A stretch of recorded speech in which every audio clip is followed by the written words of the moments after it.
जय श्री राधे गोविंद। हमारी किशोरी जी हम सब पर अपनी कृपा बनाए रखे।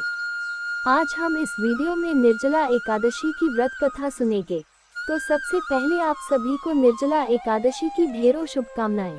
निर्जला एकादशी का व्रत ज्येष्ठ मास के शुक्ल पक्ष की एकादशी तिथि को किया जाता है। निर्जला यानी यह व्रत बिना जल ग्रहण किए और उपवास रखकर किया जाता है, इसलिए यह व्रत कठिन तप और साधना के समान महत्व रखता है। इस व्रत को भीमसेन एकादशी या पांडव एकादशी के नाम से भी जाना जाता है। पौराणिक मान्यता है कि 5 पांडवों में एक भीमसेन ने इस व्रत का पालन किया था और वैकुंठ को गए थे, इसलिए इसका नाम भीमसेनी एकादशी और पांडव एकादशी के नाम से भी जाना जाता है। सिर्फ निर्जला एकादशी का व्रत कर लेने से अधिक मास की 2 एकादशियों सहित साल की 25 एकादशी व्रत का फल मिलता है, जहां साल भर की अन्य एकादशी व्रत में आहार संयम का महत्व है। वहीं निर्जला एकादशी के दिन आहार के साथ ही जल का संयम भी जरूरी है। इस व्रत में जल ग्रहण नहीं किया जाता है, यानी निर्जल रहकर व्रत का पालन किया जाता है। यह व्रत मन को संयम सिखाता है और शरीर को नई ऊर्जा देता है। यह व्रत पुरुष और महिलाओं दोनों द्वारा किया जा सकता है। व्रत का विधान है। तो अब कथा शुरू करते हैं। जय विष्णु भगवान की। शौनक आदि 88,000 ऋषि मुनि अत्यंत श्रद्धा से इन एकादशियों की कल्याणकारी व पापनाशक रोचक कथाओं का श्रवण कर आनंदमग्न हो रहे थे। अब सभी ने ज्येष्ठ माह के शुक्ल पक्ष की एकादशी की कथा सुनने की प्रार्थना की। तब सूची ने कहा, महर्षि व्यास से एक बार भीमसेन ने कहा, हे पितामह, भ्राता युधिष्ठिर, माता कुंती, द्रौपदी, अर्जुन, नकुल और सहदेव आदि एकादशी के दिन व्रत करते हैं। मुझे भी एकादशी के दिन अन्न ग्रहण न करने का आग्रह करते हैं। मैं उनसे कहता हूँ कि भाई, मैं भक्तिपूर्वक भगवान की पूजा कर सकता हूँ और दान दे सकता हूँ, किंतु मैं भूखा नहीं रह सकता। इस पर महर्षि व्यास ने कहा, हे भीमसेन, वे सही कहते हैं। शास्त्रों में वर्णित है कि एकादशी के दिन अन्न का सेवन नहीं करना चाहिए। यदि तुम नरक को अधम एवं स्वर्ग को उत्तम समझते हो तो प्रत्येक माह की दोनों एकादशियों को अन्न ग्रहण न किया करो। महर्षि व्यास के वचन सुन भीमसेन ने कहा, हे पितामह, मैं आपसे पहले ही कह चुका हूँ कि मैं एक दिन तो क्या एक समय भी भोजन किए बिना नहीं रह सकता, तो मेरे लिए पूरे दिन का उपवास करना क्या संभव है। मेरे उदर में अग्नि का वास है, जो अधिक अन्न ग्रहण करने पर ही शांत होती है। यदि मैं प्रयत्न करूं तो वर्ष में एक एकादशी का व्रत अवश्य कर सकता हूं।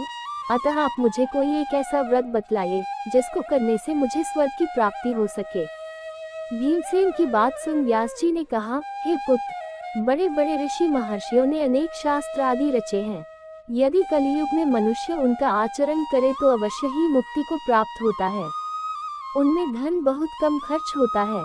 उनमें से जो पुराणों का सार है वही यह है कि मनुष्य को दोनों पक्षों की एकादशियों का व्रत करना चाहिए।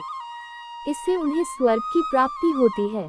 महर्षि व्यास ने कहा, हे वायुपुत्र, वृषभ संक्रांति एवं मिथुन संक्रांति के मध्य में ज्येष्ठ माह की शुक्ल पक्ष की एकादशी आती है, उसका निर्जला व्रत करना चाहिए।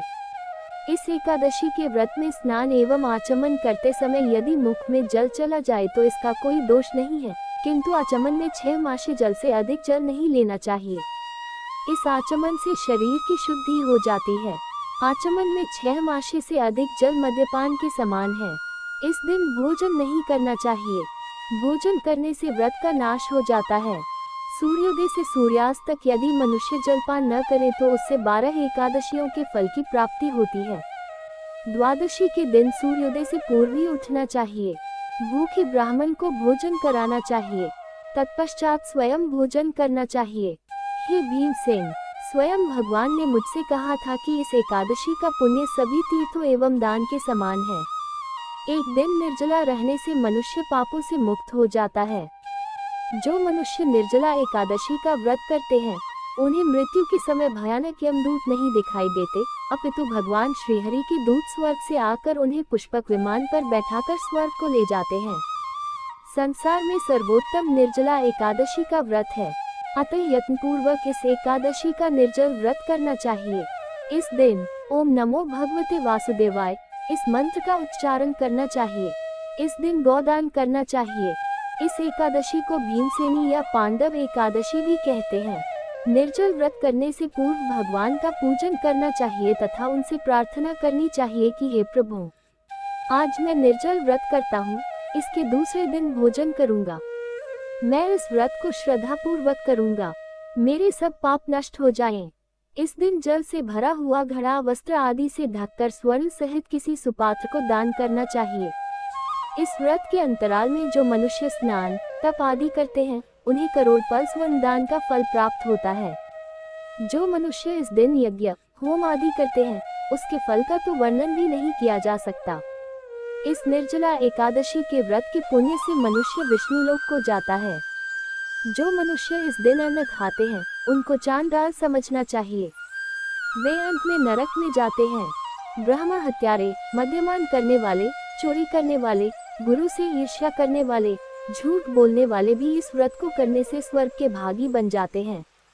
हे अर्जुन, जो पुरुष या स्त्री इस व्रत को श्रद्धा पूर्वक करते हैं, उनके निम्नलिखित कर्म हैं। उन्हें सर्वप्रथम विष्णु भगवान का पूजन करना चाहिए, तदुपरांत गौदान करना चाहिए। इस दिन ब्राह्मणों को दक्षिणा देनी चाहिए। निर्जला के दिन अन्न, वस्त्र, छत्र आदि का दान करना चाहिए। जो मनुष्य इस कथा का प्रेम पूर्वक श्रवण करते हैं तथा पठन करते हैं, वे भी स्वर्ग के अधिकारी हो जाते हैं।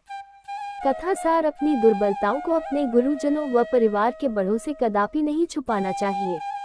उन पर विश्वास रखते हुए भक्त को चाहिए कि वह अपना कष्ट उन्हें बताए, ताकि वे उसका कोई उचित उपाय कर सकें। उपाय का श्रद्धा एवं विश्वास पूर्वक पालन करना चाहिए। है हो विष्णु भगवान की।